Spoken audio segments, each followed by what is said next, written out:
Saya bimbing umrah mereka sampai di Makkah. Sampai last minute ketika sudah di Makkah, sudah tinggal hari-hari mau pulang, salah seorang ibu-ibu dengan suaminya yang gondrong pakai kunciran ngomong sama saya, Pak Ustadz mohon maaf, kami ini production house, membuat film-film, nggak usah saya sebutin filmnya, semua tahu. Dan ada artis-artis kecilnya semua ada di situ. Maaf Pak Ustadz, dari di Jakarta sampai pengajian semua ini, yang bikinin skrip Ustadz siapa? Maksudnya yang bikinkan Ustadz skrip pengajiannya ini siapa? Saya bilang enggak ada yang bikinin skrip. Ini saya bikin sendiri di otak saya, Pak. Saya susun sendiri. Bingung kita dari kemarin-kemarin itu, Pak. Emang kenapa? Mohon maaf, Pak Ustadz. Film-film yang ada ceramah-ceramah agama dari tokoh-tokoh masyarakat ini, fulan disebut nama dia ini. Semua itu saya yang membuatkan skrip. Itu semua orang ngapalin, Pak Ustadz. Saya bengong, Ustadznya. Pak Dirut, ya.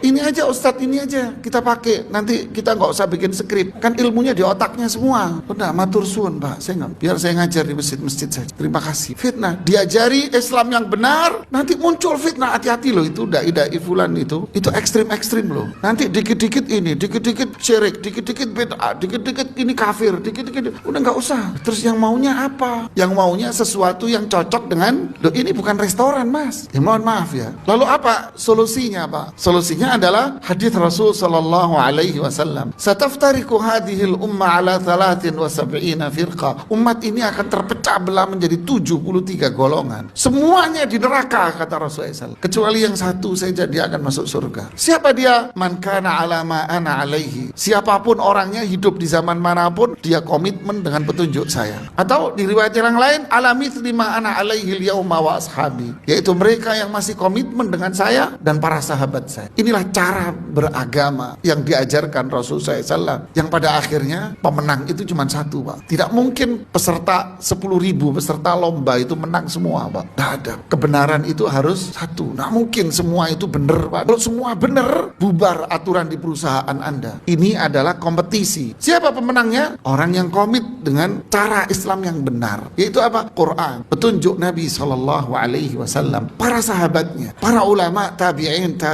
Ini aturan baku yang nggak bisa diotak-atik. Ibnu Qayyim mengatakan ini baku sudah, ini baku, nggak bisa. Loh sekarang gimana? Belajar dari sini. Siapapun penceramanya, mau pakai baju apapun, dia harus kembali kepada satu. Dasar Anda apa? Bawa Quran nggak? Bawa penafsiran para ulama nggak? Bawa hadis-hadis yang sahih tidak? Dengan penjelasan para ulamanya tidak? Kalau bawa, oke, ini yang benar. Kalau tidak, menurut hemat saya, wallah nggak bisa Pak. Wallahu ta'ala a'lam bishawab.